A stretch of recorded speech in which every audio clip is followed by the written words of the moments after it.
So another thing that we need to talk about is using the ultrasonic cleaner. Sometimes after you buff a piece, you might notice that there's some of the compound still stuck in there. So whether or not we talked about it before, as soon as you're done buffing, you're going to want to take your cloth. This one happens to be a rouge cloth. It was the last one that I was using. I rubbed all of the compound off of there while it was still warm over in the buffing area.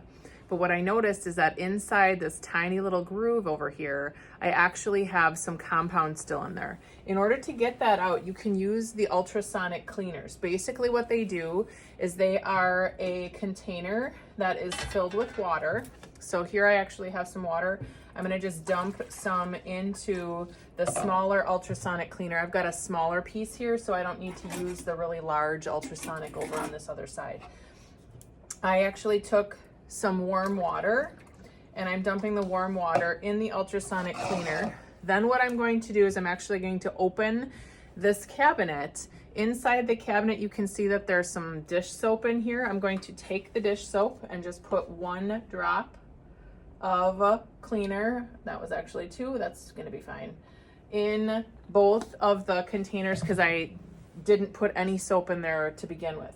Then what I will do is they are actually plugged in and I'm going to turn them on.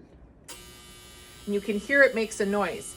What the ultrasonic cleaner is doing is it's actually vibrating inside there. And when you put your piece in the cleaner and you let it sit for 5 or 10 minutes, it's going to remove the leftover compound from the buffing area. When you pick it back out, if there's still a little bit of compound in it, you can actually use toothbrushes from over by the sink. You do have to be very, very gentle as you are rubbing on that because you could potentially scratch your piece with the toothbrush. You want to rub very gently as you're doing that. And then when you're finished, you can actually rinse it with water and then dry it off again with that cloth that has the C on it because that is a clean cloth. Another thing that you need to think about when you're using the ultrasonic cleaners is this smaller one has the power switch. Right now it's on the left-hand side. If it gets turned around, it might end up being on the right, so you do have to kind of figure that out. The other larger ultrasonic cleaner actually has a power button and you can actually even set it for specific temperatures. So once I turn it on, I can set different temperatures if I want, and then I can actually cover it with the lid when I'm finished. And again, this one has a basket in it, which is really kind of nice because you can pull things in and out. It's really intended for larger pieces. And I'm going to turn it off because I'm not using it.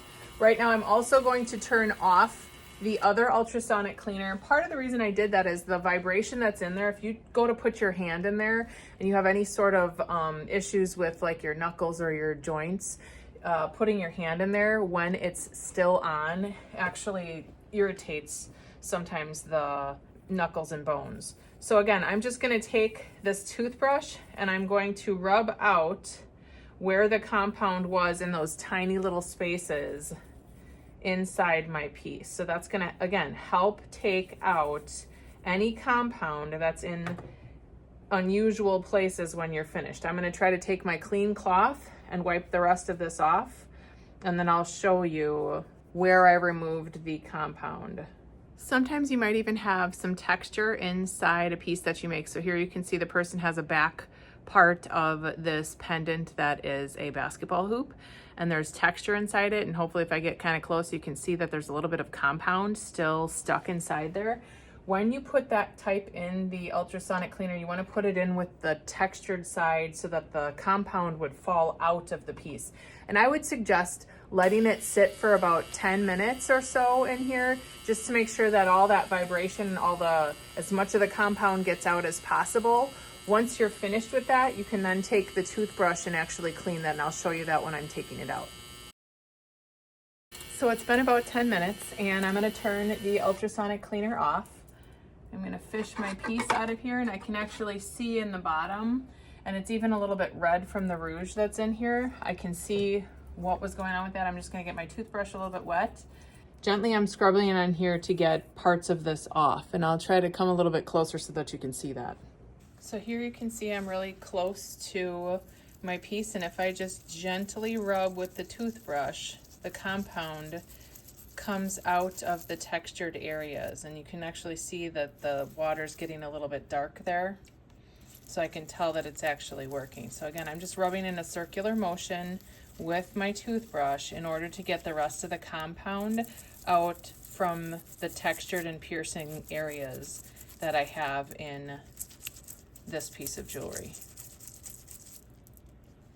Once I feel like I've gotten everything out that I can, I'm going to take the rest of the cloth and I'm actually going to go in here and dry this. Once I've dried the pieces, hopefully you can see that it's better than it was before.